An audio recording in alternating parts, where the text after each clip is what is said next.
right. Good afternoon, everyone. Welcome. We have some new people. Welcome. It's so nice to see everyone here. We've just been having a good old time doing something.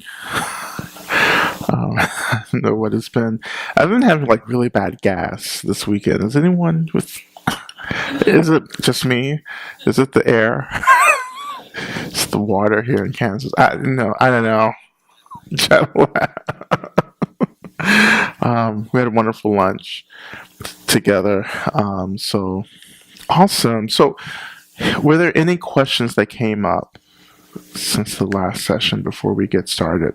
Okay, just come up to the mic. So we'll come up to the mic. For everyone who's new, we have little pieces of paper that Lama Matt will hand out. If you have any questions that you don't want to ask out loud, you just write them down and look at that. Just like this. And then I'll answer them. So the question was about philosophy. Yes. And first, when you said, "Oh, you're not ready for that yet," work on Yeah. this work. Yeah. My first thought was, "Oh, really?" Like there's so much pressure. But then I feel like that could be something coming up, and I wondered, how does one know when it is appropriate to approach that path? Uh-huh. And is the path kind of the place it's going to put you right back where you need to be anyway? Uh-huh. So I can just sit and listen. Oh yeah, of course. Yeah, so the Bodhisattva, yeah, so what we were talking about earlier, we're talking about the Bodhisattva vow, and the Bodhisattva path. And so when I was like, oh, you're not ready for that, I wasn't necessarily referring to the Bodhisattva path, but I was referring to this whole idea of like this intense kind of selflessness. That's where we haven't done the work to get there. So I think we take the literature, like the Bodhisattva, like Shantideva, for instance. We see it as like, oh, may I become a boat? May I become a rat? Those aspirations. May I become what people need? Which is really beautiful, and I love those practices, and those prayers. But first and foremost, I have to become what I need in order to become what you need. Because the Bodhisattva path isn't to sacrifice oneself on behalf. That's not how it works. The Bodhisattva is already somewhere helping people along. So you can't get behind someone and say, okay, I'm going to push you along. I've never been there. But just keep going. That's not how it goes. The Bodhisattva gets along the path and says, come on, everyone. Yeah. So there's a kind of, you can only get along the path after you've done the work for yourself. Exactly. Like I can't teach a dharma that I haven't practiced and deeply internalized for you if I expect it to work. Having said that, there are also many teachers out there who have not done the work. Who are teaching dharma and teaching things that like they've not practiced, they don't understand, and that actually is is very dangerous. So how do you determine that? Who knows? I mean, and that's something that I'm trying to, I don't know, intervene with teachers around. Like there's some people who are just, what's a polite way to say this?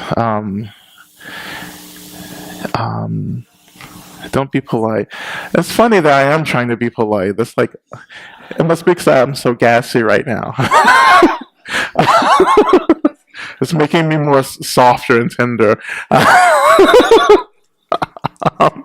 No, I just think that some teachers who are teaching shouldn't be teaching. They're actually not ready to hold the seat. This seat, it goes to people's heads. So many people want to be here. So many people want to be a teacher, but they don't want to do the work to get here. Because we have all these unmet needs. And we think that becoming a teacher is going to fulfill all these unmet needs. Which is why we have so much teacher-student abuse. my personal theory is that you have teachers with all these unmet needs using spiritual communities, using students to fulfill those needs when it's completely inappropriate. So this is why I'm always advocating for teachers to have communities of care and important relationships outside of the Sangha. Like I have friends who aren't Buddhists that I'm really close to. That's important, because they don't get into this whole power dynamic thing. They're like, I'm just Rod to them. I'm not Lama Rod. They love and support the work that I do. They're really behind that. But like when we're hanging out, it's not this deference. It's very straightforward. It's very linear relationships, not hierarchical relationships. And we need to be in those relationships because they remind us that I'm not always Lama Rod. My ethics and my practice definitely saturates every part of my life. My Dharma saturates everything, but I'm not always the Lama at the grocery store. Or at the bar. Or dare I say, like having intimate relations. As one would say in the Midwest, is that the way you all see it? Intimate relationships. So these unmet needs, right? So, actually, getting back to the Bodhisattva vow. So it's if I want to become what people need, then I have to make sure that I have what I need. Because if I try to become what other people need, then I'm going to be functioning from a deficit, which will more than likely turn into an act of violence when I reach my limits. So if I'm like, I want to be like, as Shantideva writes, may I be a raft carrying people to the other side. So I may become a raft, but I may have a whole bunch of holes in my bottom. So we're going to sink halfway across this thing. And so that's what I'm talking about. Like, I need to be resourced in order to be your resource. If I am not resourced, then I'm going to lead you down a path in which we're both going to get really hurt. I've been there and done it.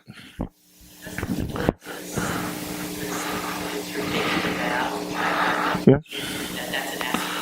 It's an aspiration. Your aspiration. Yes. Yes. The aspiration should always be held in conversation with reality. That's the thing. The aspiration takes over and becomes the reality, and it's really not true. This is what I aspire to do, but at the same time, I realize I have all this work as well. Mm-hmm. So following up, yeah. A person. Oh, it's not on.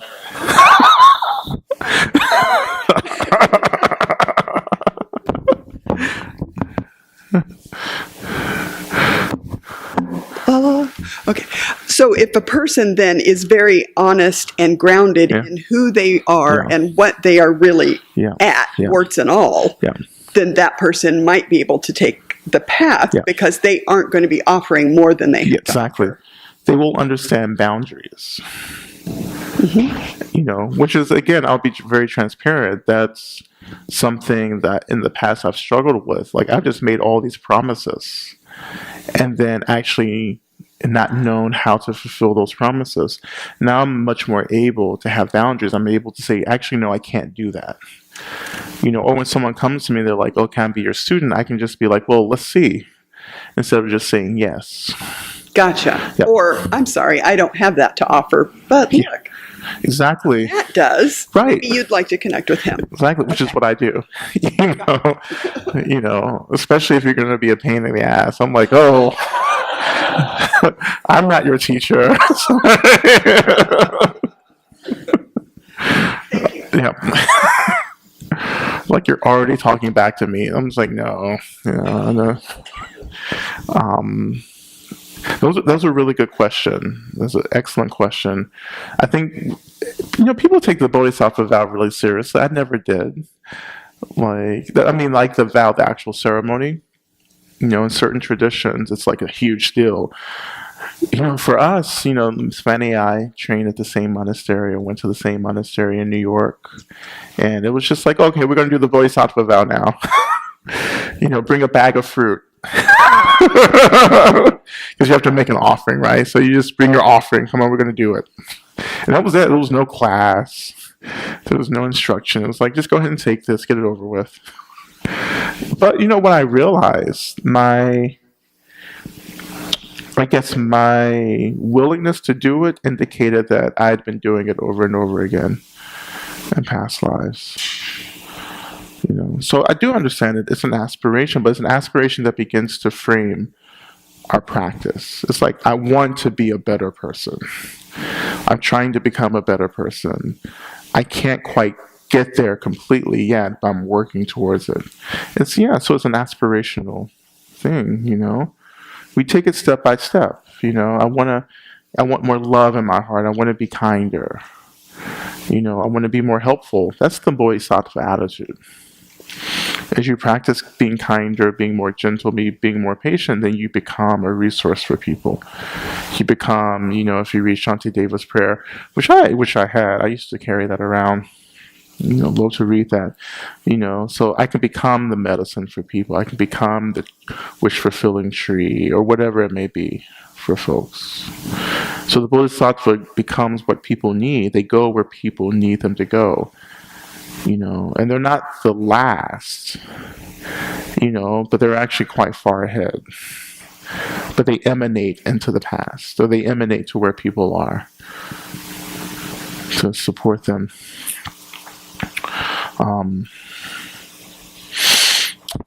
So let me just look at this question.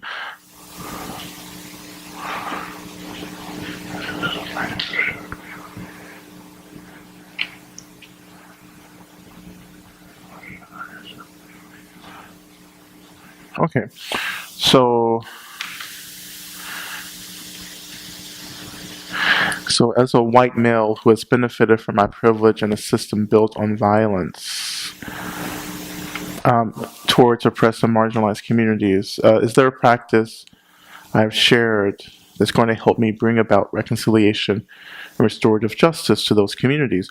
Or should I instead focus on bringing my life to wholeness so that I can benefit others, or be a benefit to others?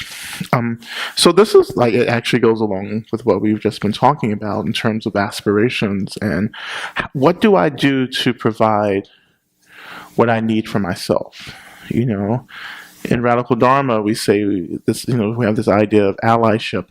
Allyship, it doesn't mean that I just go and support you and do whatever, you ask me to do. Allyship really means, more radical allyship means that I figure out what my front line is and I go there. It doesn't necessarily mean that you come to my front line. Like, my front line is my front line. That's where I'm being called to do the work. Where are you being called to do your work? We want to support communities who are oppressed by these identity positions that we find ourselves in, like being white or being male, being wealthy or what have you. So what can I do to meet my own unmet needs that perpetuates my clinging to that identity? Because divesting from the identity is what we should be doing. That begins to create relief for communities around us. When I'm a little less bought into white supremacy, that cuts down on the suffering that others have to experience around me. So I think about patriarchy. I do a lot of patriarchy work. Maybe we can do this next year. Here it's a whole lot of fun. It's for male identified practitioners, and oh boy, isn't everyone excited to talk about patriarchy and undoing patriarchy. So one of the main tenets of our undoing patriarchy work is, how do we start creating communities of male identified practitioners who are taking care of themselves? Who are providing what each other needs, instead of manipulating and other people into fulfilling their needs. How do we provide spaces, create spaces for male identified people to reverse and undo the psychic mutilation of patriarchy? The ways in which men are disconnected from their emotional realities, from their bodies, and thus creates this kind of violence and abuse perpetuated onto the bodies of other people. I'm interested in that. I'm not interested, even though this is important, I'm not interested in trying to train men to just, go and support women. Because patriarchy is much more about the binary. Patriarchy is about the ways in which we're invested in power and what we're using to create power and hierarchy. I'm interested in disrupting the binary. The binary of male, female, the binary of powerful and weak, the ways in which we invest in the binary to protect ourselves, to be comfortable, and the violence that we engage in order not to be weak. That's what I'm interested in, and that's going to disrupt the system. So it's like this idea of male allyship in feminist communities. It's like I can be an ally, but it doesn't mean I'm undoing patriarchy. It does mean I'm going to support women in undoing patriarchy, which is not their job to do. So I saw this it was just very real for me during the Kavanaugh hearings, which was we talk about the election, we talk about 9/11, the Kavanaugh that week, so that few days or whatever it was another point of trauma for the country that we'll be studying again, like 9/11. But anyway, during that whole period, which was, I guess, really recently ago, it's like, you really begin to see the violence of patriarchy, of toxic masculinity. Talking about unveiling. So, that's the reality of the system. So a lot of men were just like, okay, I want to be an ally, I want to support, but we needed actually more, we need to do more than that. We need to be, confronting other men. We need to be holding these spaces. We need to be disrupting this power by divesting from it. We need to be feeling our bodies, feeling our emotional bodies, experiencing emotions, and learning that there's much more. There are other emotional expressions outside of rage, anger, and lust. That we have to stop forcing people into doing emotional labor for us. That we have to start creating communities where we're doing emotional labor for each other.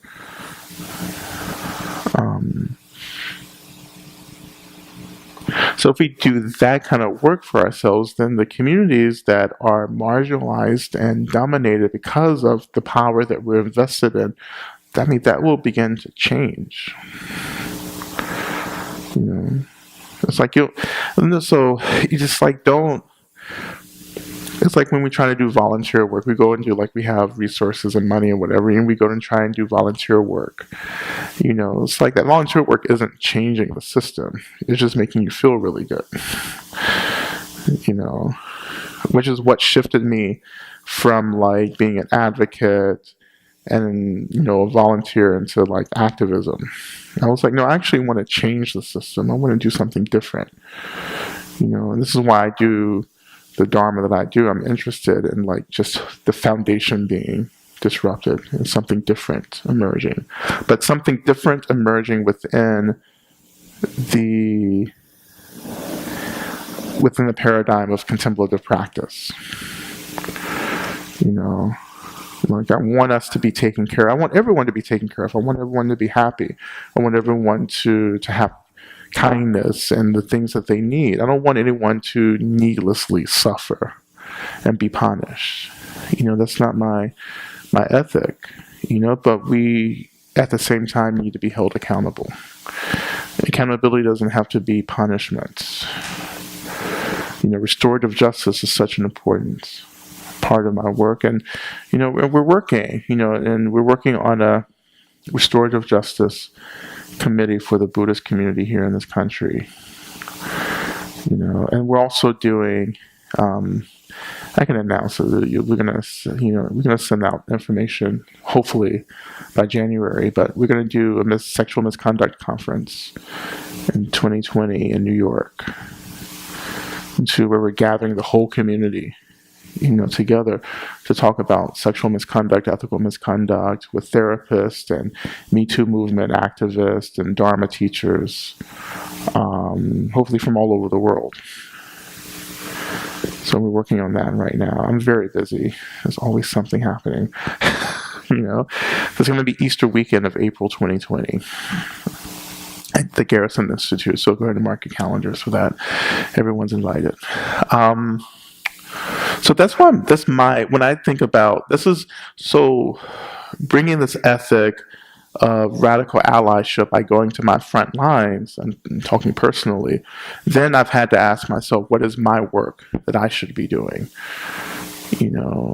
So my work is doing these undoing patriarchy groups, working with male, identified practitioners, working with male teachers who have been engaged in sexual misconduct, holding them accountable, looking at the ways in which I have unmet needs and how to fulfill those needs outside of Dharma circles in a way that's ethical and reduces harm, to become mindful of the ways in which I expect people to do emotional labor for me, looking at the ways in which I participate in these kind of hierarchies. All the stuff I've said publicly, in articles and, rants on social media, which I enjoy. So I've said all this publicly in supporting, particularly in Dharma communities, supporting female teachers, gender non-conforming teachers, trans teachers, supporting the work of particularly trans-identified and non-gender conforming Dharma practitioners. And there's an anthology coming out next year from that community that I've helped get out. So those are the things. It's using my privilege too. This is how you use your privilege. You begin to just kind of spread it. You say, oh, there's this teacher here, there's this group here that could use resources and support. People ask me all the time who I think should, be writing or who should get a book deal or whatever. I'm like, well, first of all, I should. I already have book deals that, I'm not fulfilling already, so I don't need any more. But, it's like giving voice, helping people to have a voice. So that's all really important.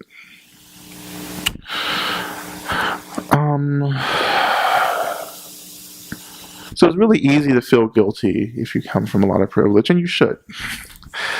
I'm not saying you shouldn't. You should. Go and do it. Hold the space for the guilt. But don't let it immobilize you. Don't let it paralyze you. Because you have a lot of privilege to support other people. Like someone came to me a couple of days ago, and they were, this is white, heterosexual, cisgender man who was like, oh yeah, my life is really great. I was like, oh, that's, how fortunate. That's wonderful. I was like, and there's nothing wrong with that. But now you're in a position where you can actually provide resources for other people who are under-resourced. So that's your work now. Give up, you're doing well, great, give up some of that stuff. Help other people. That's what we can use privilege for, not just as some whine about it.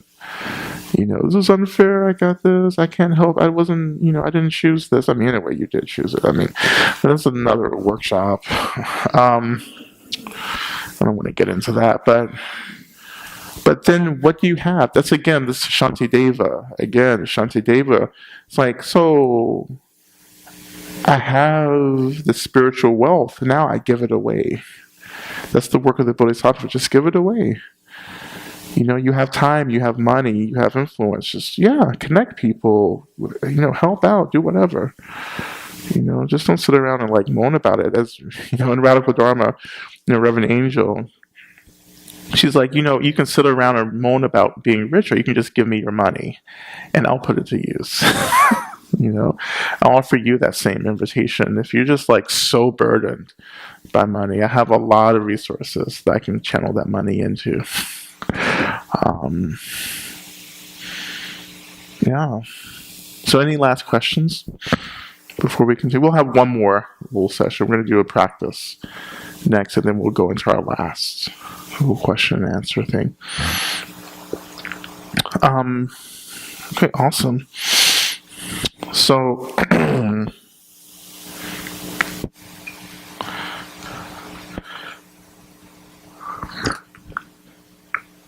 feel like Wendy Williams. I'm like, she has like her little tea, like, I see you all watching that trash TV.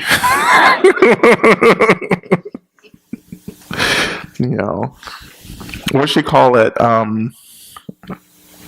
Hot topics.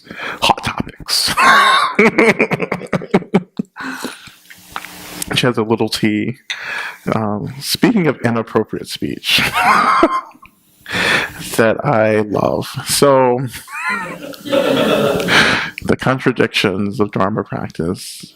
Be with your contradictions. Like, don't get so, like, wrapped up and distracted. It's like, yeah, like, some of us, we have a really bizarre kind of combination of things happening. Like you like really into peace and consent and all that, but sometimes you get like a little rough. It's fine. It's fine. I think that's a whole nother workshop too. Man, it's just like, okay, how do you hold space for the contradictions? So we got you both. The 3 years, I know.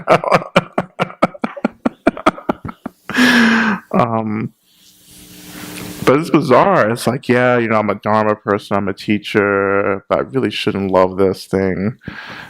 Like Wendy Williams. It's not that I love Wendy Williams. I just feel like she's important.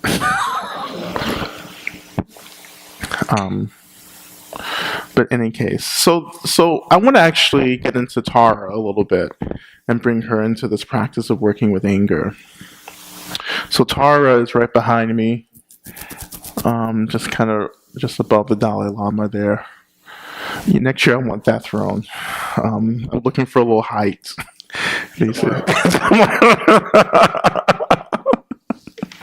So Tara is the deity, the female deity of compassion. She's the green deity, the green female deity up there.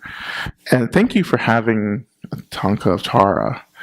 In this shrine, I go to Shambhala, for instance, and there's no representation of the female. So, white Tara, white and green Tara. You go to Shambhala, shrine rooms, and I'm like, where's the female, sacred female, the divine feminine in this space? No wonder you're having problems. I'm hard pressed to find female representation in this space. That's not a safe space, actually, particularly in Vajrayana, shrine rooms. It's like, it's easy to side with this male representation. We have everyone says Vajrayana is really like about the feminine. It's like the female body is just a vehicle for men to use to get enlightened. There's no true female empowerment in Vajrayana practices as it's been passed down. And this is the work of Western communities, is to reassert and reestablish the profound position of the female, because things have to be in balance. Again, we're talking about binary, but like, there's binaryism and there's also balance, so we have to bring energy into balance. All these deities, they don't exist. You know, they're just expressions of energy. You know, and not every expression of energy is masculine, whatever that means. You know, again, it's like what is masculine energy, what's feminine? You know, who knows? I don't know. You know, I'm not that enlightened. But what I do know is that like we have to experience certain energies represented within a sacred space, and it has to be intentional. You know, so you have peaceful energy, you have wrathful energy, you have male energy. We need female energy. You know, we need this kind of like androgynous, open energy. You know, there's so many energies. That's why you have so many deities. You know. Yeah. Mm-hmm. Yeah. Well, it's usually it's like five. You know, in most indigenous cultures, it's like five genders represented, particularly here in the States. But yeah, um, so yeah, but my relationship to Tara has been about awakening that energy within my own experience that lays dormant. And that can be said for any deity that we practice. It awakens a certain energy in our minds and in our bodies. But you know, going back to Tara, you know, and just just again, you know, the divine feminine is extremely important in our practice. You know, but with Tara being the female deity of compassion, she she represents this embodied compassion. Compassion meaning the wish for people to be free from suffering, including ourselves. But with her iconography, you can't see that from here, but her left leg is extended. So she actually represents compassion in action. So her right leg extended means that she's actually ready to move into action. Whereas most deities are sitting in full lotus. Maitreya, who's actually sitting on a chair, which represents the future. But even with White Tara is still sitting full lotus as well. But White Tara represents more of a motherly, affectionate kind of compassion. White Tara is really like right there. You call Tara and she's there. She's ready to jump up off of the cushion to get involved in our lives. And that's the way compassion should work. Compassion, you know, we can contemplate compassion. That's wonderful. That feels good. You know, but then compassion is never actualized until it's put into action, put into motion. When you actually get up off the cushion and move into the world to disrupt violence. You know, to become what people need. You know? So compassion and wisdom together are the ultimate kind of coupling, the ultimate duo. You know, we need both compassion and wisdom. You need both the aspiration to free people, and you need the wisdom that tells us how to do that. You know, so you need clarity and inspiration, clarity and aspiration to do the work in the world right now. Some people have a lot of wisdom but no compassion, which makes them really dangerous. You know, or the same thing, you know, some people have a lot of compassion and no wisdom, and it also makes them dangerous as well. There are a lot of people who just, you know, they're trying to do really good work, or they just make these stupid choices. You know, we know some of those people, and they're like really good-hearted. They're like, oh, such and such is so great. They're wonderful, but like they just keep doing stupid shit. You know, or someone who's like really, really wise, and they're just like, they don't do shit. You know, they intellectualize themselves out of doing anything of any benefit. You know, I know those people. But when you bring wisdom and compassion together, it's like, oh, what a force. You know, what a force to be in the world. You know, and it's going to look very different than what people think it will look. You know, compassion coupled with wisdom will actually be It'll be like wrath in that way, tantric anger. It will be so direct.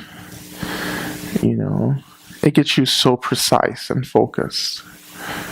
'Cause there are people who are doing really specific things, and you're like, why is it so specific?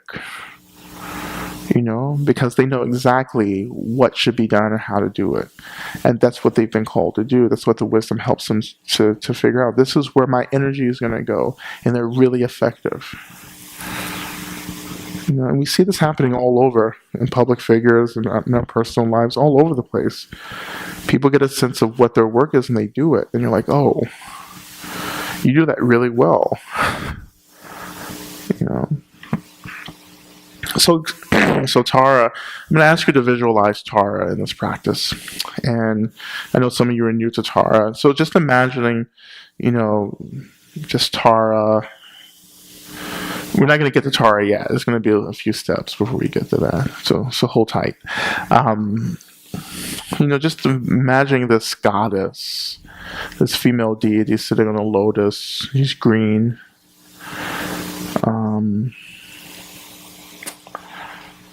And, you don't have to imagine it completely. It's just having a sense that Tara is there. Okay?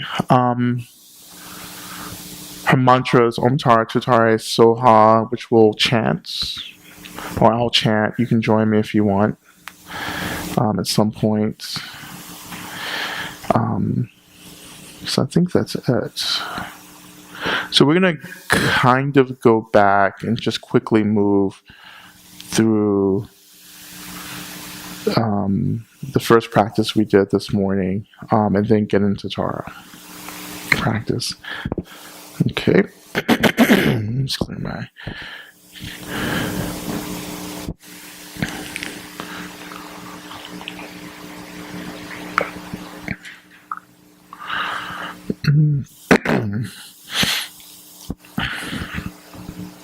Okay, so we'll begin by just coming into a comfortable seating position. And again, bringing our attention to the seat, noticing the seat, our bodies on the seat, particularly the weight of our bodies.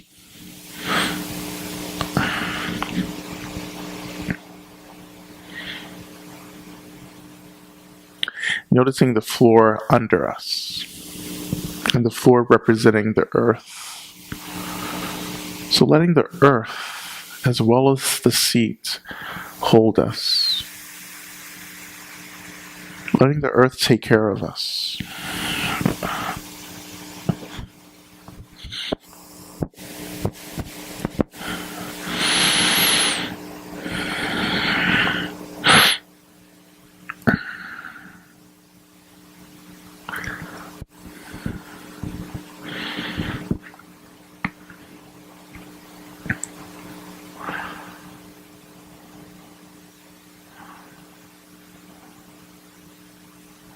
I'm turning our attention again to the mind, noticing our thoughts, emotions, energies moving through the mind, just like watching clouds in the sky.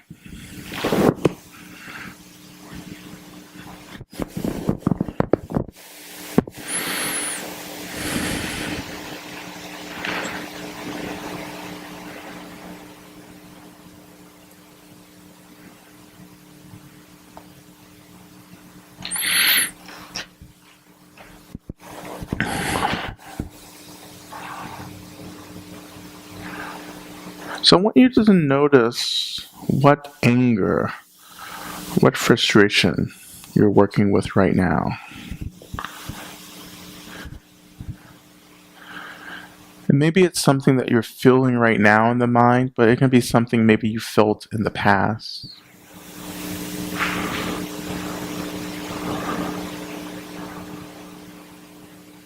You can even revisit a situation where you felt really angry and bring those memories into the present moment.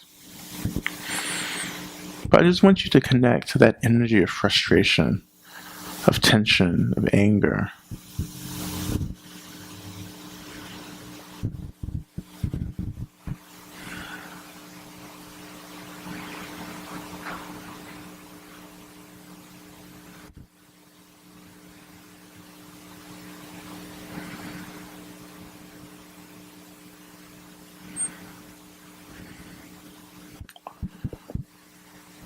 And as you're exploring this, I want you to identify where you are experiencing your hurt, this woundedness that's connected to the anger. You may have been pissed off about something, or you may be pissed off now, but like, where's the hurt, the woundedness that the anger is trying to protect? What triggered you?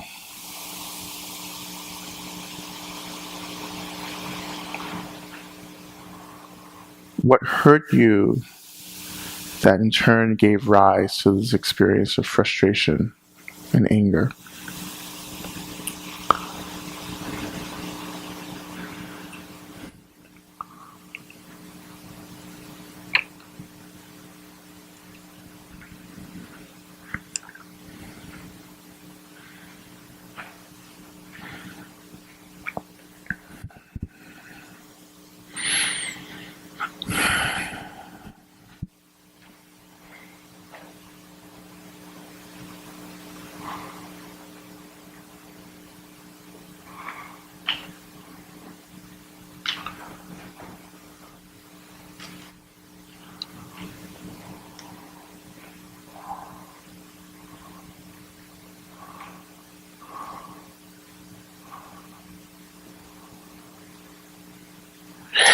And now shifting your attention down into the body. Where's this physical sensation of woundedness at? Of the hurt? Where do you feel that at?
When you find that sensation, I wonder if you can let go of the mental label of the sensation. So you can simply just be with the sensation as it's arising in your experience, and not calling it anything, but just a sensation.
And so again, just in the same way we did this morning, pulling all of that energy of that sensation into a ball, into a sphere of translucent, clear light. And maybe the size of a little golf ball.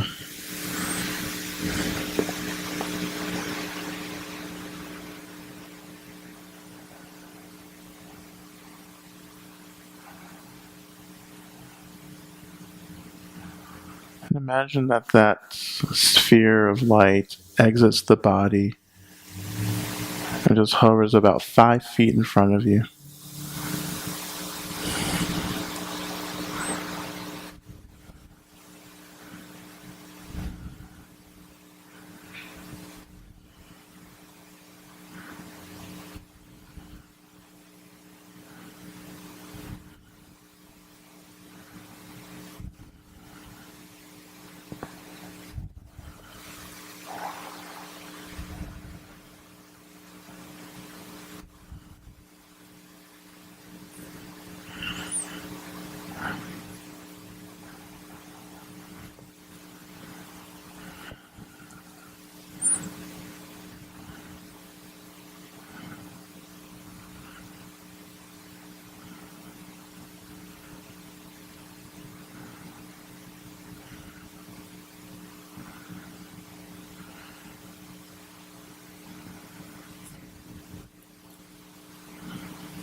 And so that little ball sphere of white light, which is the essence of our woundedness, pain, discomfort, imagine that it begins to glow even brighter.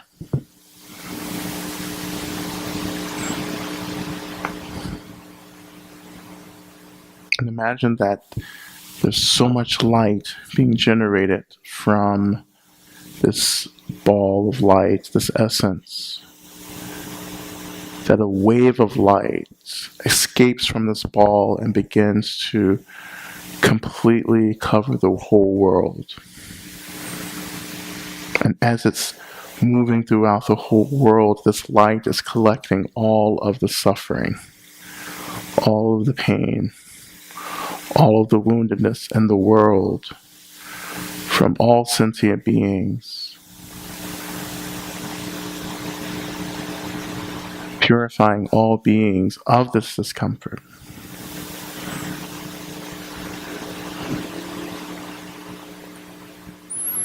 Imagine that this light touches every being in every part of this world. And imagine that that light is reabsorbed by the sphere of light in front of you.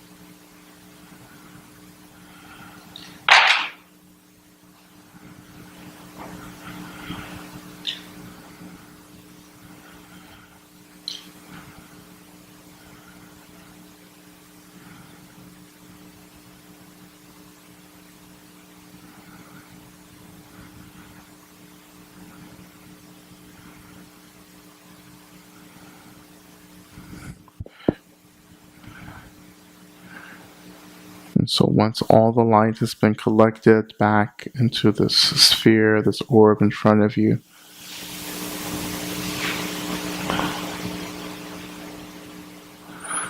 I want you to begin to send energy of loving kindness into the sphere. You're making statements of May you experience deep well-being, happiness, and joy. May you be happy.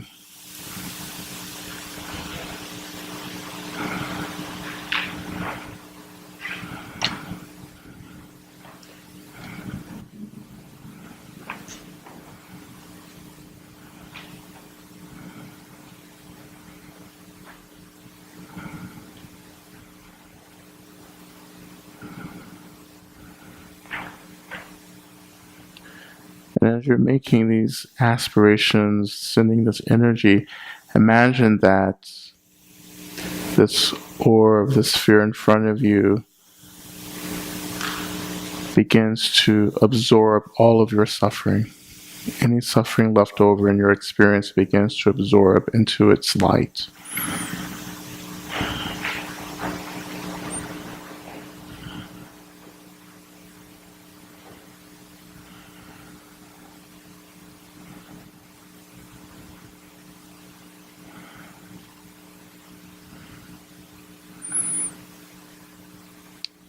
And as it absorbs all the remaining suffering, discomfort in the world and from your experience, imagine that this orb instantly transforms into Tara.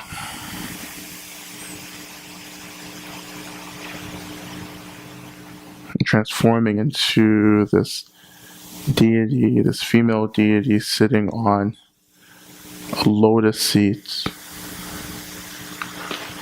her right leg extended,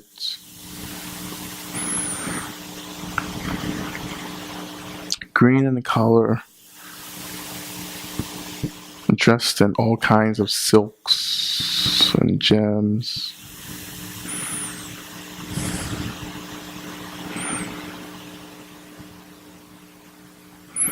Emanating light all around her body.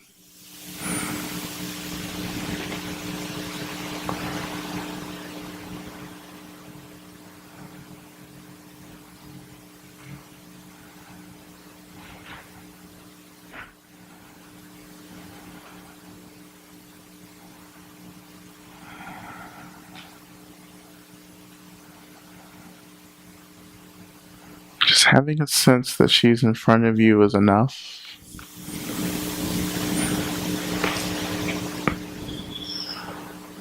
Having this confidence that she is gazing down at you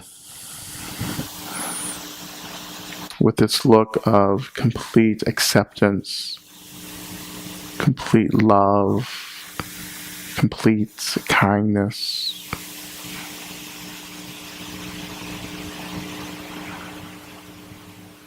No matter who and what you are, no matter what you've done, she still holds you within that gaze of lovingness and tenderness.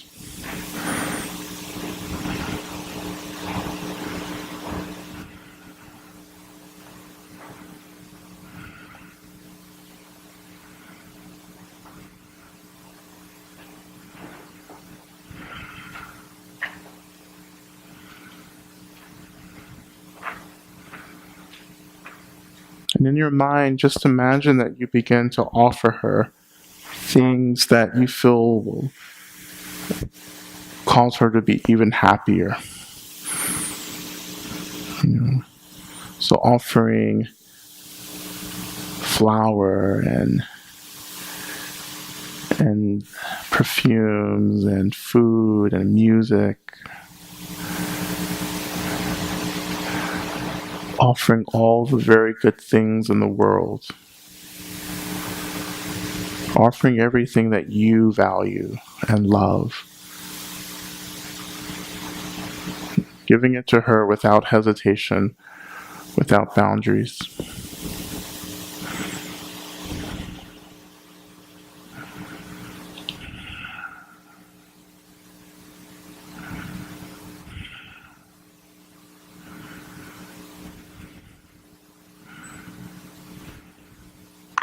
And as you're making these offerings to her, imagining that she experiences a much more intense happiness, and that intense happiness causes her to grow, to glow and emanate light even more strongly.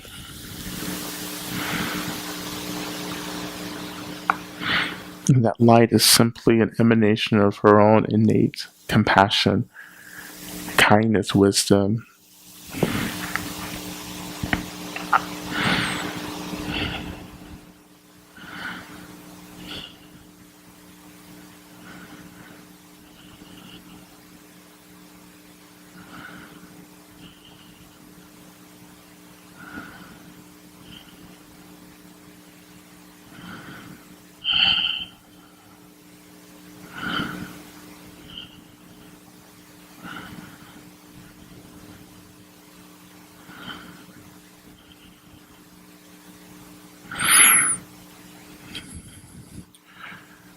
Making these offerings and also reflecting on how Tara is only an emanation and projection of my own mind, my own basic wisdom, my own basic compassion, that she does not exist outside of ourselves, that she is as real as we are.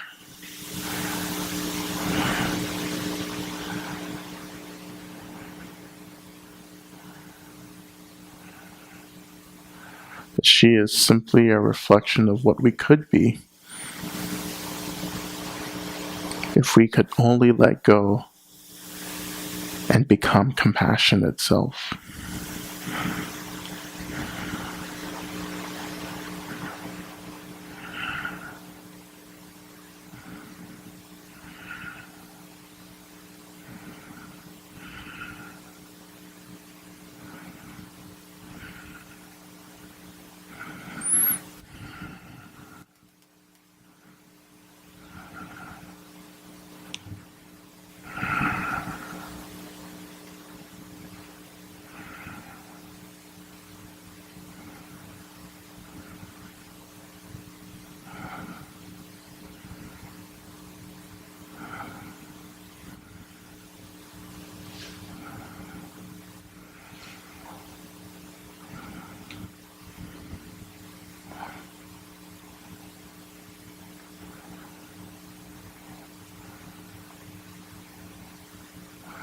And if you want, taking just a few moments and making and offering prayers to Tara in front of you. What do you need? What do you most wish to see happen?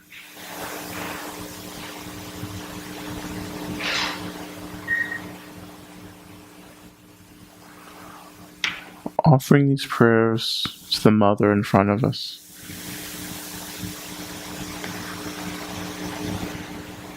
What do you need?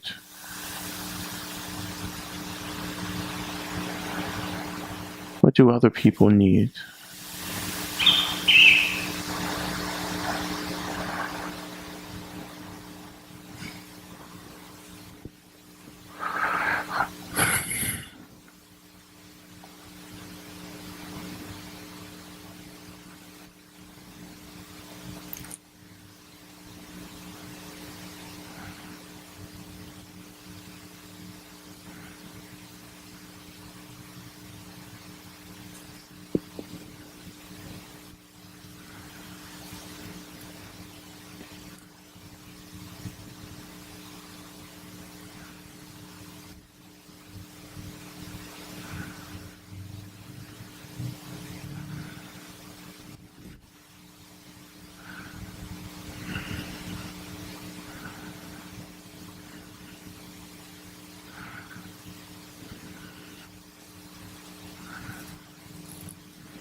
And now, turning our attention back to our own experience, our minds and our bodies. What are the things that we're struggling with right now? What are our discomforts, our disappointments?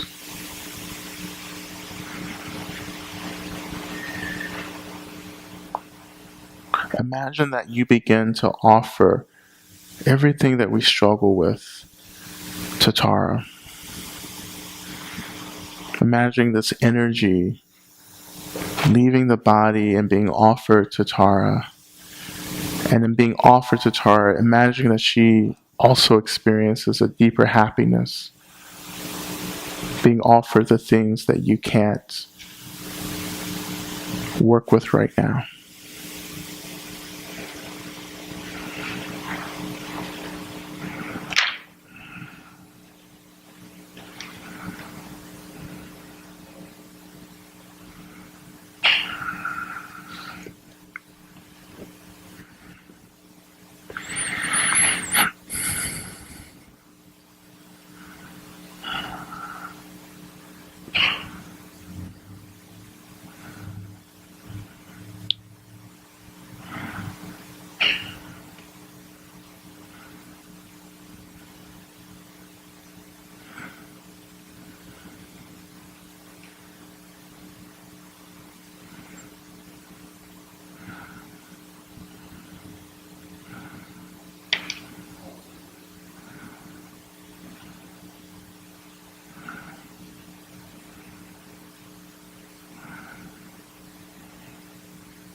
Imagine that the more you offer your struggle and your discomfort to Tara, the deeper and brighter this light that surrounds her begins to emanate. And imagine that it becomes so strong that that light begins to touch your body and begin to wrap your body in the same light.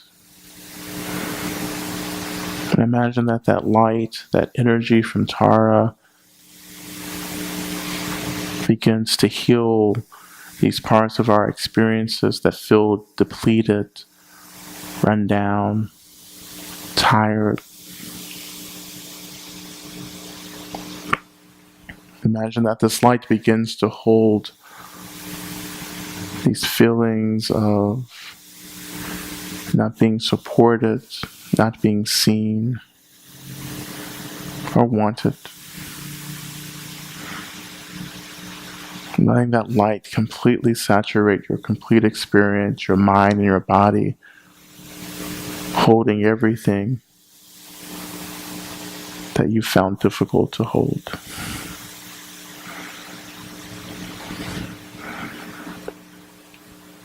And as you sit in this energy, we'll begin to chant the mantra. It's okay if you don't know the mantra, you can just continue practicing.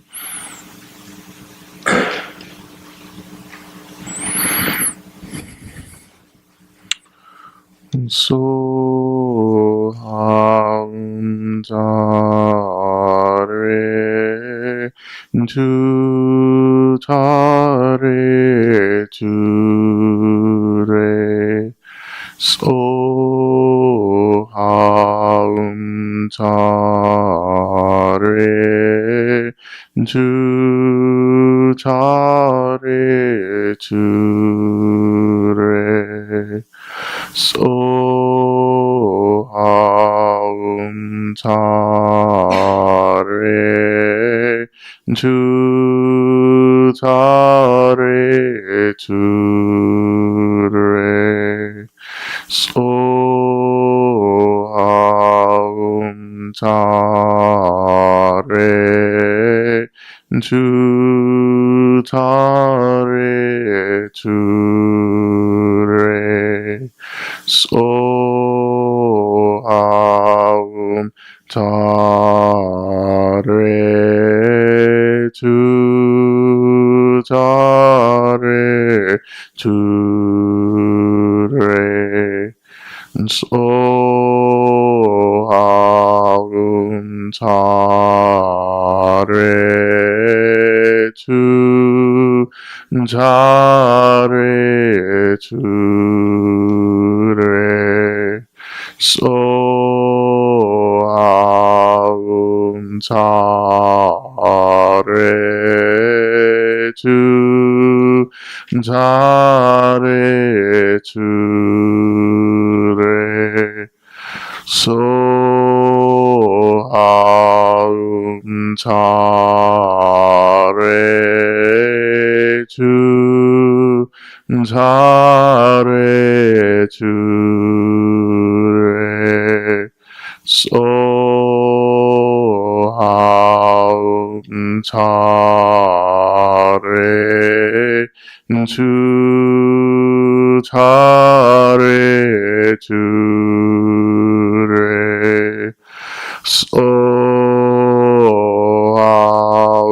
Soham tare tu tare tu re. Soham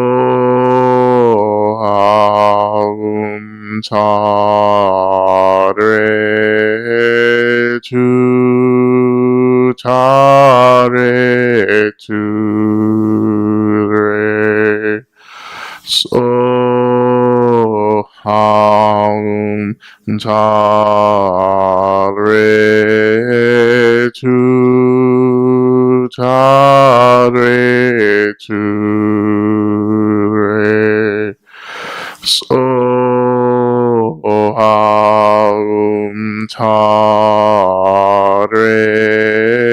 tu tare tu re. Soham tare tu tare tu re. Soham tare tu tare tu re. Soham 차례 주 차례 주례 소하움 자례 주 자례 주례 소하움 자례 주 자례 주례 소아움 자례 주 자례 주례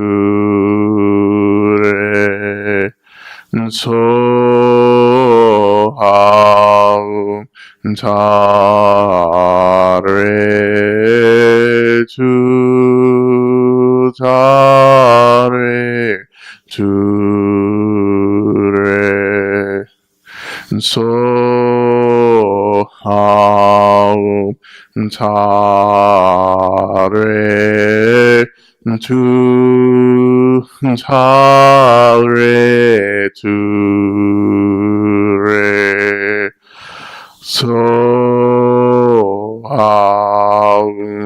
자례 주 자례 주례 소아움 자례 주 자례 주례 소아움 자례 주 자례 주례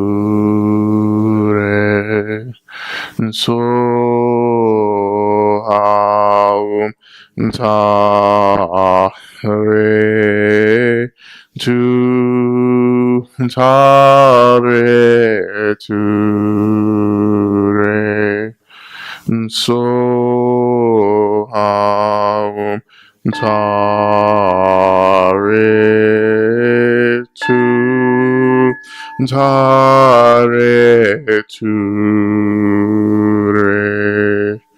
소아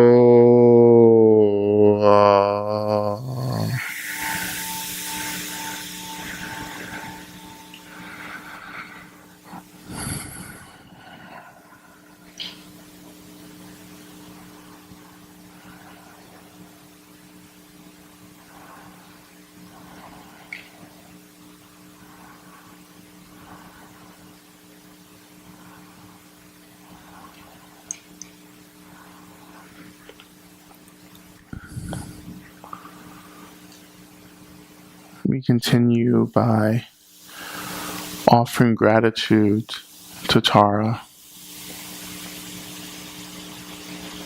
thanking her for her compassion, her wisdom.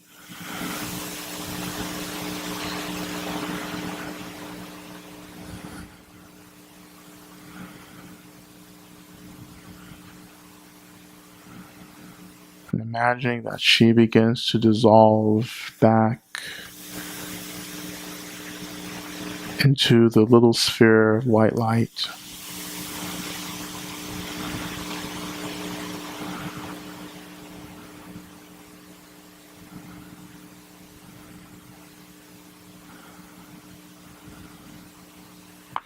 And imagining that this little sphere of white light erupts and bursts into a light that begins to cover the whole world in peace and stability and kindness.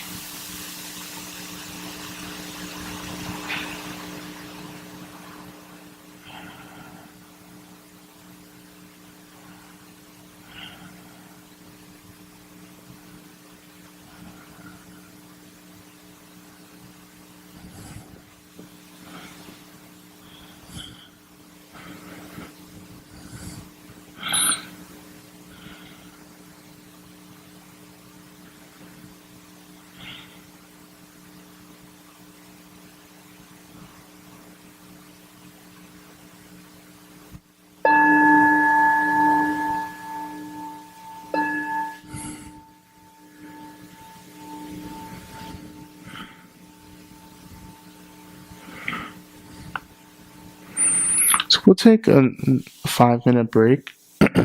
Then, of course, we'll come back for our final discussion and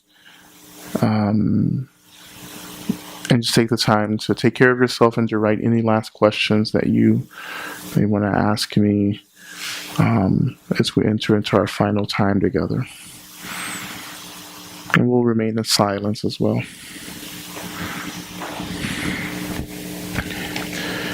So any questions anyone wants to ask in person?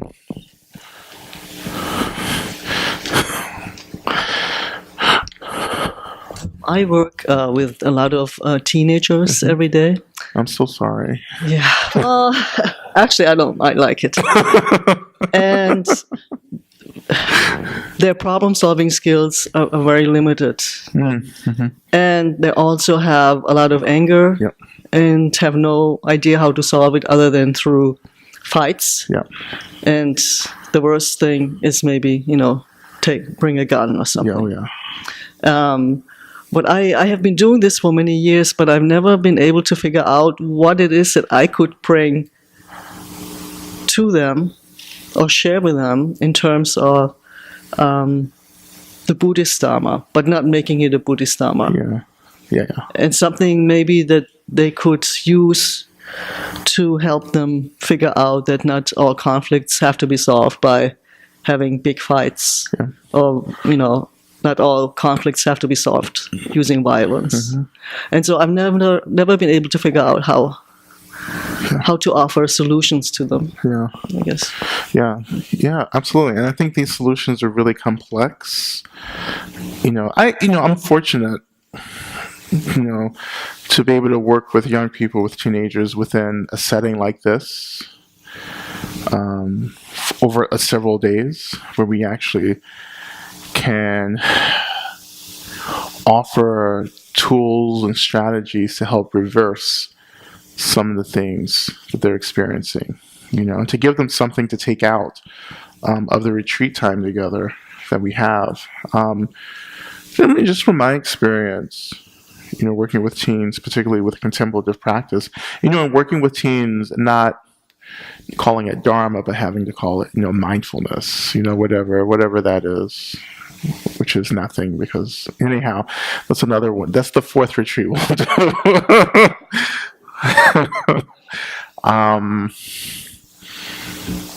Holding space is really quite powerful for teenagers. Just saying, you know what? I'm going to sit with you. I'm going to witness you. I'm going to see you. And you can show up any way you need to show up. I'm going to still love you. To have that kind of relationship with a young person is really important. And not to criticize, not to judge them, but just say, you know what? Be whoever you need to be right now. And I want to hold that. To love unconditionally. It's not Buddhist. It's not just. It is Dharma. Definitely, it's definitely Dharma, but it's so much more. I think it's just about being human. Just sharing humanity with someone. And there's so much pain. There's so much woundedness. There's a lot of trauma with the young people. They're inheriting a world that's just really out of balance. And the generations previous to them, we've given them something that they have to deal with, and it's not fair necessarily, but that's just how it is, fair or not. So my commitment to young people is to help establish an ethic of love for their generation, to give them something that I didn't get when I was their age. And that's why I do the work with young people that I do, is to help them to have a better, adolescence than I had. Not that mine was terrible,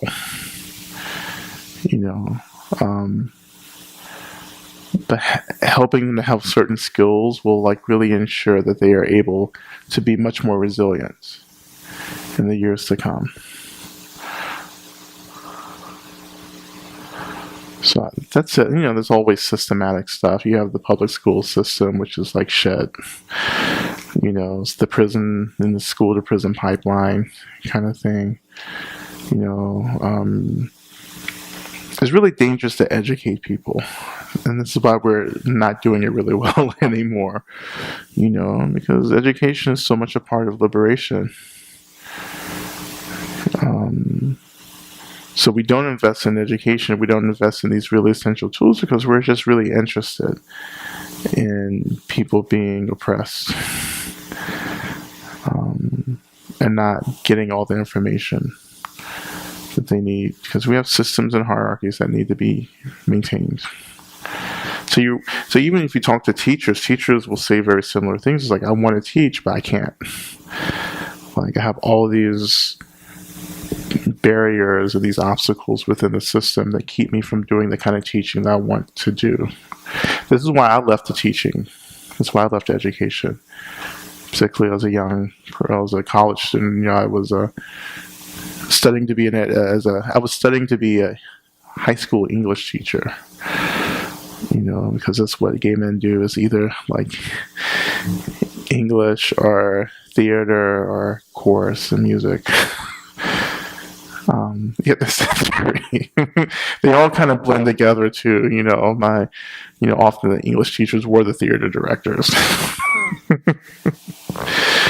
But then I was like, I was doing my internships in the school system. I was like, oh, this is horrible. I won't be happy here. And then teachers were like, yeah, get out, save yourself while you can. Literally. Like, one of my supervising teachers was like, listen, I'm retiring. And doing something else. I can't do this anymore. I can't be in this system because I'm not allowed to teach anymore. All I do is paperwork. And that's not why I got into this profession. She was like, save yourself, do something else. So I did. And, of course, long story short, I became a Buddhist teacher. But not initially. I've gone through a few incarnations before this. It's hard. Working with young people is really difficult because they will push you. And you have children. Those you have kids. They push you. But it's such an excellent training in bodhicitta, isn't it? And compassion and kindness. It's like, how wide can I get? What are the ways I'm making this young person's life about me?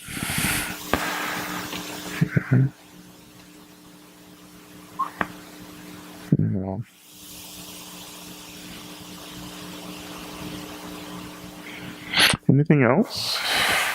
Any follow up, Gabby? I think it's true that it's just really the listening to but I would like to be able to do more introduce them to more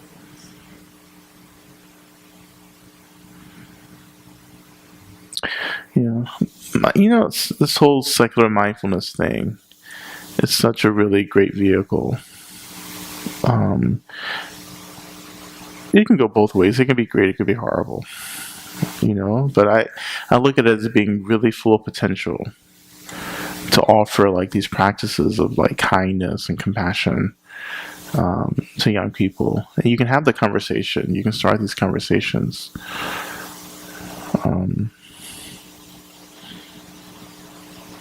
But we always have to recognize the boundaries as well. It's like, I want to help you, but when do I cross the line? At least, when we do, I do IBME Inward Bound, at least with that, they come to us. So you're signing up for it. And we have a lot of kids who come back. They come back over and over again. About half the retreats, we have maybe 50 young people on the retreats. About half the retreat are returners.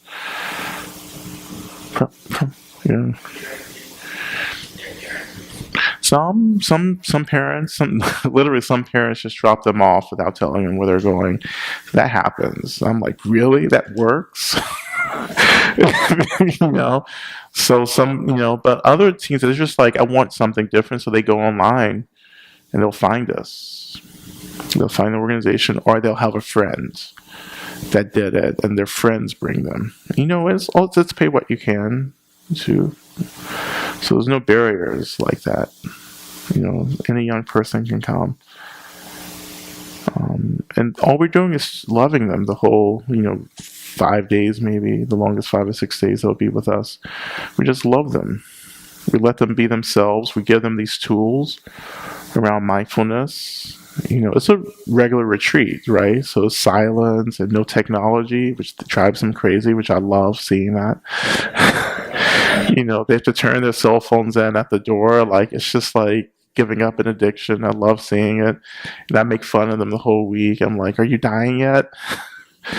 You can't check your whatever they're checking. What is it like? Snapchat? Is that what? Facebook? No, you don't do Facebook anymore. The young people. It's for old people. They're always like into something like I've never heard of. Snapchat and or WhatsApp, but WhatsApp is for like international folks.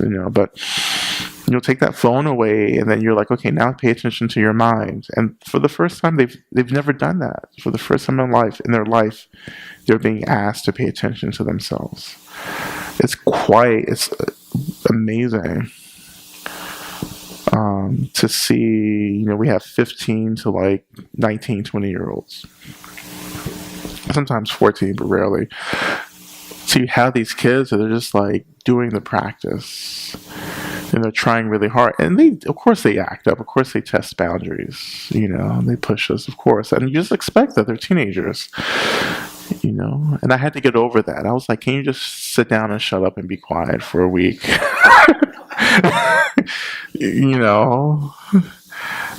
Apparently that doesn't happen ever. But it is amazing that they put as much effort into it. Because they want to be there. Except for the ones who got tricked into coming. But even they really like it at the end. Like any retreat, it's like we get up at like 7. It's silent, so we do like an opening meditation, breakfast, then we have a long meditation session, and then we work with them in small groups, and we have workshops, and we have activities for them in the afternoons. Then we do loving kindness practice, yoga. There's always yoga. We give like, we call them wisdom talks, not dharma talks. We have a loving kindness session too, as well, every day in the evening sit. So it's very much like a regular retreat. I mean, it's Vipassana insight modeled, So structured like that. Which I'm not saying is the best model, it's just what we do.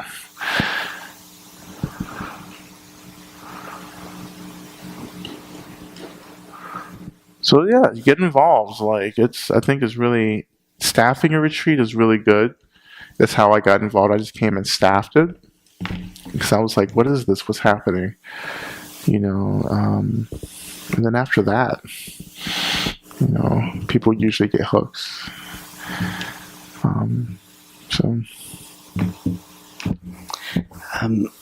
It's going to be a little messy because I'm still figuring out how to ask this, so I apologize. Sure.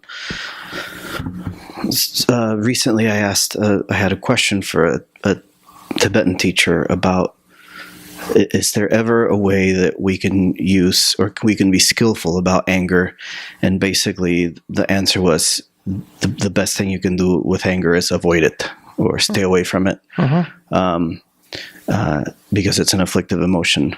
And that was a little bit, it was prefaced with, that's such an American question. Because you're American. Yeah, and I wanted to say, well, where do you think we are? Did you say that? You need to say that to Tibet. Well, I didn't. I have a lot of deference, and that's something I'm working with. But yeah, you have to get rid of that. Yeah. And so I've really been looking forward to your perspective, and it's really spoken to my heart. And I guess what I'm wondering is like a bit of a recap. As somebody who, like so many people in our country, has been, I think, traumatized and re-traumatized in the last couple of years. Yeah. When we have someone in the highest office who literally started his campaign by saying that Mexicans are rapists and drug dealers, and people who come from Mexico are criminals. Yep. And I came from Mexico, and my whole family came from Mexico. And then this person is elected, and people even in my family worship him. I'm constantly aggravated, and anger arises a lot. And so I thought I had it all figured out, in my very Buddhist way to, just, stay away from anger. Just you do a lot of loving kindness, a lot of metta practice, and it'll be okay. But then I find that if I'm just avoiding that, I'm disengaging and I'm not engaged. And then when, now you have the talk of the caravan, or earlier in the year, the situation with the children being separated from their families. So my question, sorry, in a roundabout way, is what is the Lama Rod approach to working skillfully with anger when we are faced with these situations that are very American situations that we are a part of, that affect our own communities and our own person directly? How can we deal with those in a radical Dharma sort of way, or in a skillful way, and still being aware that we are American, that we are Western, that we're not Tibetan, we're not in this other mindset? But so I hope that helps. I hope that's clear. But like, my question is, what would be the steps? Like, okay, something has happened. There's a lot of vitriol and negativity around it, and how am I going to respond to that? And how will I remain engaged while being skillful? So first, just quickly pointing out, you're going to have to do something with this animosity towards Tibetan teachers, instead of just like repressing it. That's another way in which these values within Tibetan cultural practice keeps getting transplanted onto us. Like, that's not our culture, and it really,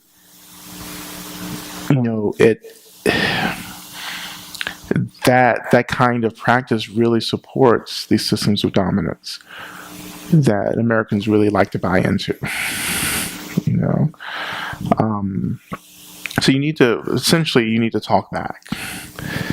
You need to be like, no, actually, I'm an American, and so I'm asking you this as an American. You're a Tibetan. You get to respond as a Tibetan, but I need teachings that speak to me as an American. That's what Dharma does. It takes on the culture that it's in. It doesn't just like overlap one culture onto like wherever culture is entering into. That's not how it's ever worked. Initially, sure, but that's not how it evolves. So that's that. But yeah, so you get into the heart of this question, which is, how do I respond to that? Well, first and foremost, it's like, I don't run away from my anger. I let it be there. Like, I'm pissed off. Yeah, let's do that. Let's hold that space. Like, I'm hurt. Because beneath the pissed off energy, the anger is the hurts. I'm hurt. I'm really hurt. I'm embarrassed. I'm embarrassed that we have an administration that perpetually harms other people, and people enjoy it. People enjoy harming, and that does not line up with my ethics, and I'm angry about that. And I let the heartbreak be there, and I let the anger be there, and then I say, what can I do? What is my work to do? Always contemplating that samsara is always supposed to be fucked up. So you get into this, sometimes we get into this place where I'm trying to clean samsara up. Well, good luck. This is not going to be possible. How do I clean up my relationship to samsara, though? That's a very worthwhile pursuit. Like, how can I address my relationship to the shit? How can I help other people address their relationship to the shit? And then slowly I begin to influence people to start making different choices, to start waking up and changing their relationship to samsara. So I put the anger and I put the hurt into action, into movement, into work. And I get lost in the work. I'm not going to save everyone. Even though I say, we say, oh, we're going to save everyone. I'm not going to save everyone. But I say that. And I say, okay, that's a contradiction. Oh, well. My aspiration is to save everyone, but really I'm just going to save the people around me. And that's enough for me.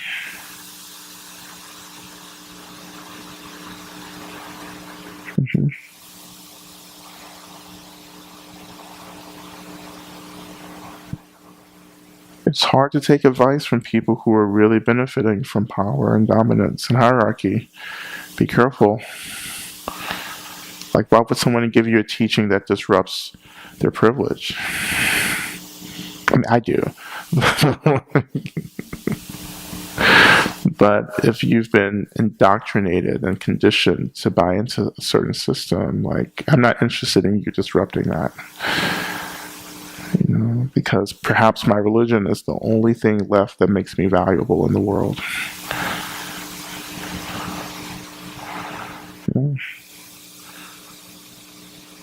So you begin to think about these teachings, you begin to think about the religion. Why would we care about Tibetans if it wasn't for Buddhism? I don't know.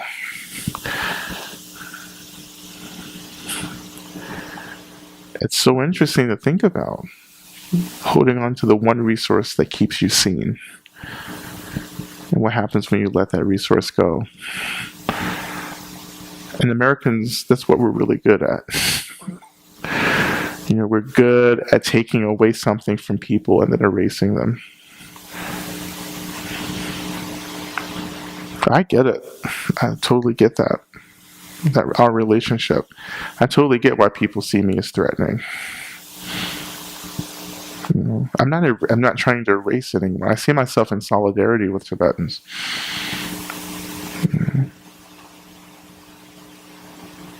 But older Tibetan teachers don't understand America. They don't understand our social issues. They don't understand Black people. Or whomever else, just not Black people. They don't understand trans people and queer people and poor people. Especially poor people. Alas.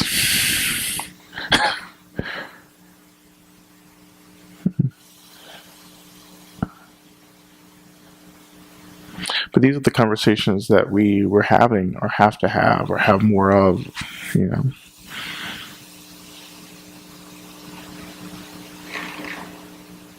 It's my dharma at the end of the day. It's not my teacher's dharma, it's my dharma, it's my wisdom, it's my love, it's my compassion. I have an agency over that.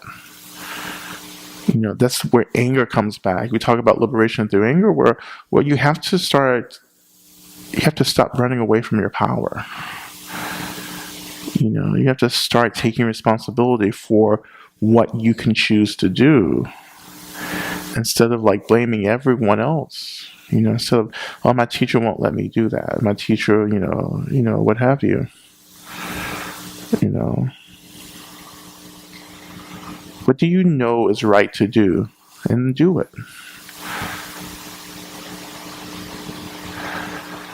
A real teacher, an authentic teacher, mirrors back your wisdom to you.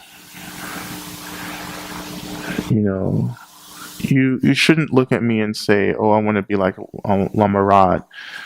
Not that that's not fantastic. I think that's fabulous, and I support you in that.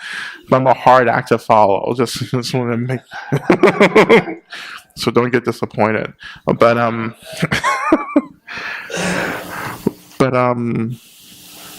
a real teacher, an authentic teacher, just reminds you that you have what you need.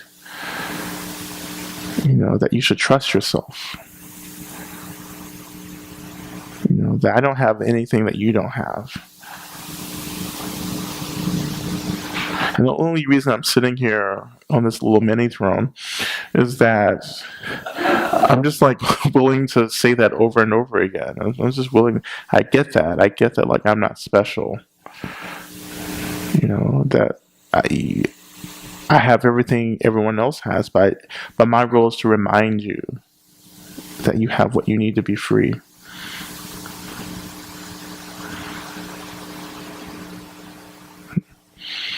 Yeah. Who else? Anything else? We have 5 more minutes, but we can wrap up. One more question. What's the burning question?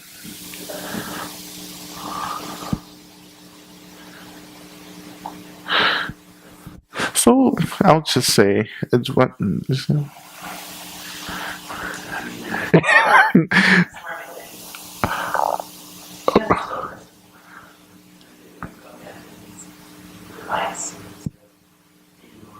The devices, Sylvia. Yeah.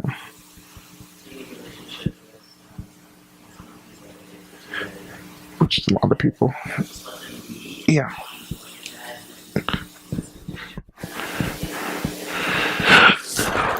Yeah. I don't know. Because you have expectations. You have all these expectations about someone.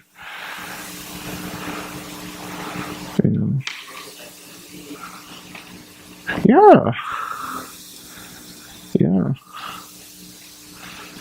Yeah. It was just,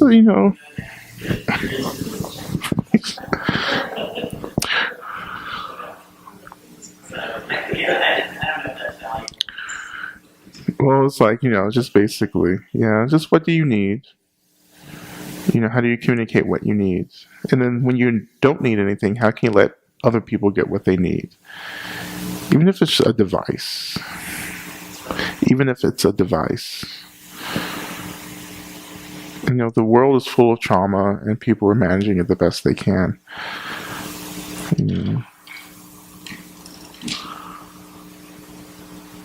So just to wrap up, I guess, if there's any more questions, no problem. So thank you all for coming out today. I'll be back again tomorrow. It'll be fun. So liberation through love, and we have so much more work to do.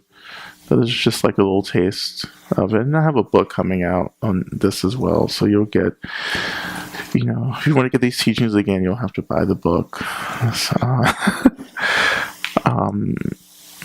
But remembering again, restating this thesis, which is like, anger isn't the problem.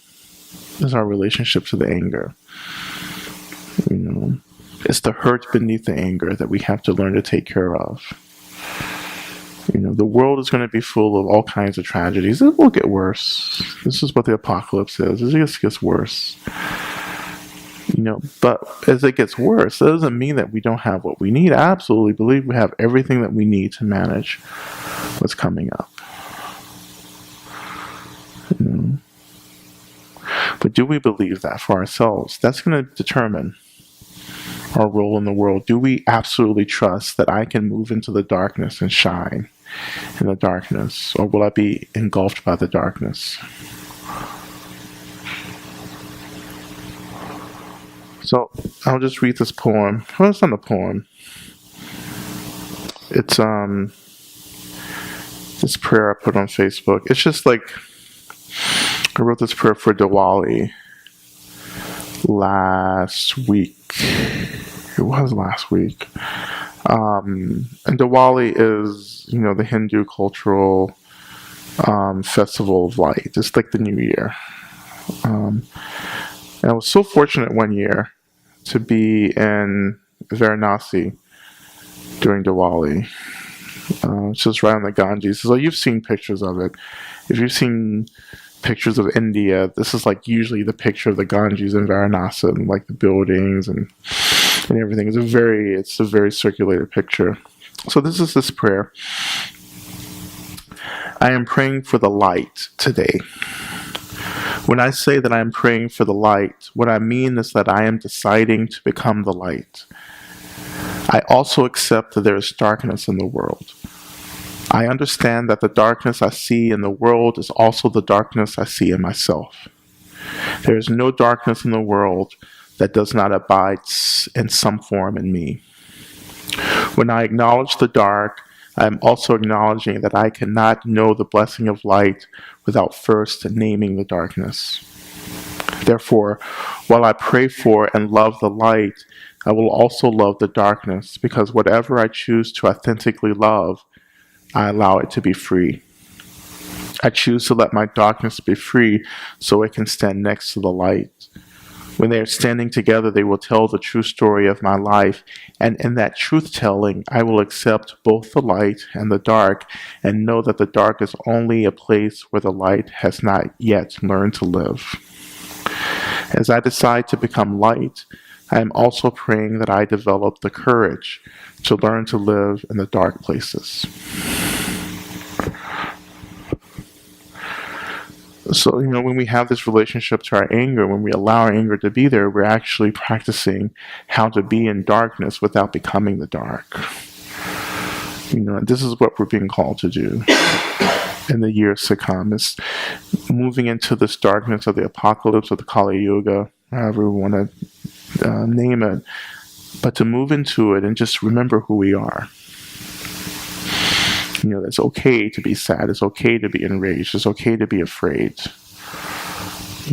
That instead of running away, we run into it and we embrace it, love it, and allow it to be free.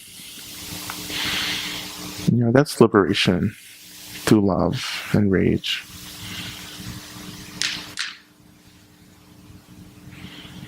Okay, that's it. That's all she wrote.